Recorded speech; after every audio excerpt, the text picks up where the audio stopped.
Bé, des del Centre d'Estudis hem tornat a treure una altra revista, la revista Miscel·lània, en aquest cas dedicada al poble de Riba-roja principalment, tot i que també hi ha articles d'altres poblacions de la Ribera d'Ebre, i n'estem força contents perquè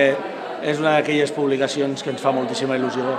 treure, és la publicació de referència de la nostra entitat, i en aquest cas hi ha una gran tasca de difusió i d'investigació sobre el poble de Riba-roja en diversos àmbits, que recomano no només als ribarrojans, sinó també a la resta de gent de la comarca i de fora, perquè aprendran moltíssimes coses del poble, i també, sobretot, en aquella gent que vol conèixer una mica més la Ribera d'Ebre per a poder tindre una mica més d'informació i, sobretot, com sempre diem, estimar-la i conèixer-la una miqueta més. La revista Miscel·lània del CERE, que hem presentat avui, és el número 21, que es dedica cada vegada a un poble de la comarca, en aquest cas ha sigut a Riba-roja d'Ebre, amb 9 articles referits concretament a aquesta població, a part d'altres llocs de la comarca. La revista ha sortit ara, el 2011, però correspon a tots els treballs que es van anar preparant durant el 2010.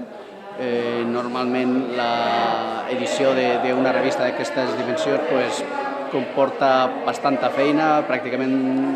ha sortit ara, però des de fa un any que estem preparant la revista. Més o menys la recepció d'articles la tanquem cap al mes de març i pràcticament un any és el temps que triguem en preparar els articles per editar-los, perquè s'ha de tenir en compte, primer que tot, que la temàtica és molt diversa, qualsevol temàtica sobre qualsevol aspecte de la comarca, llavors el tipus de tractar cadascun dels temes és diferent i això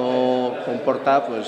un esforç especial en adaptar-lo i que tots tinguin un mateix format perquè puguin entrar i puguin ser entesos, a